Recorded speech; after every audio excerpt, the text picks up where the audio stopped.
สบายดีเนาะมื้อนี้เฮาสิมาสอนวิธีการเก็บเห็ดที่ถูกต้องเนาะเอ่อวันนี้เดี๋ยวพาเบิ่งเห็ดนะเห็ดก็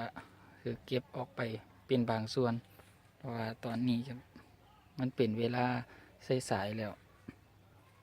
พอดีมื้อเช้าก็เก็บส่งตลาดไปเป็นบางส่วน เดี๋ยวเฮาสิสอนวิธีการเก็บเห็ด เพราะว่าเวลาลูกค้ามาซื้อก่อนไปบางคนก็เฮ็ดใหม่แล้วบ่ฮู้วิธีการเก็บเห็ดเนาะที่เฮ็ดให้ก่อนมัน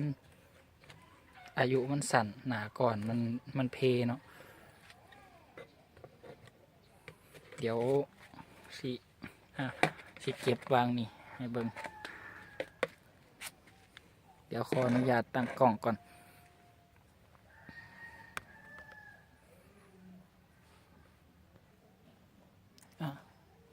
พอมองเห็นเนาะพอดีถ่ายวิดีโอคนเดียว อุปกรณ์เฮาก็สิมีบ่วงเนาะบ่วงแล้วก็ล้างมือให้สะอาดก็มีหลายคนว่าต้องใส่แอลกอฮอล์ต้องใส่หยังบ่เฮาบ่จำเป็นก็ได้นะถ้าเกิดก่อนเสื้อเฮ็ดเฮาแข็งแรงมาเริ่มกันเลยเนาะเริ่มจากเอาก้อนนี้เนาะสอดที่หนึ่งก็อันดับแรกเฮาก็จับเอามือใส่จับไว้ที่คอบ่วงเฮาเอามือหนีบไว้แบบนี้เนาะหนีบไว้บ่วางไว้กับพื้นนะเดี๋ยวมันสิบ่สะอาดมือใส่จับไว้ที่คอแล้วก็โยกขึ้นโยกลงโยกซ้ายโยกขวาเดี๋ยวมันสิหลุดออกมาแบบง่ายๆแบบนี้เลยนี่ได้แล้วถ้าเฮาดึงมันสิเฮ็ดให้ก่อนมันเพมันซ้ำมันเสียเนาะต่อไปเนาะต่อไปตัวนี้มันยังน้อยอยู่เดี๋ยวเก็บจากตัวนี้ก็วิธีการก็คือโยกขึ้นโยกซ้ายโยกขวาแล้วก็ดึงออกมาเบาๆนี่คือวิธีการเก็บเห็ดเนาะเดี๋ยวขออนุญาตปรับกล้องแพนกล้องไปก่อน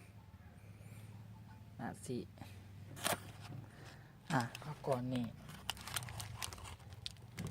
โยกขึ้นโยกซ้ายโยกขวาโยกขึ้นโยกลงโยกซ้ายโยกขวาเนาะเดี๋ยวมันก็สิหลุดออกมาเป็นจุกแบบนี้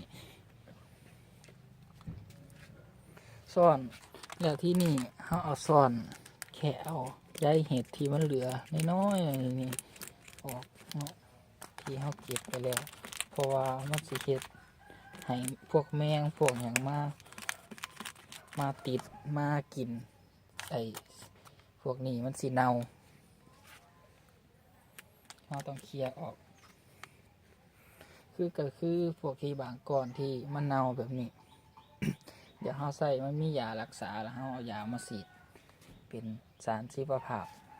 เพราะว่าพวกนี้น้ำเข้าหนาก้อนมันไหลเกินไปเพราะว่าเราใส่เป็น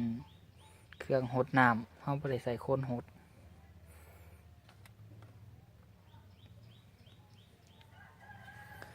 ต่อไปก็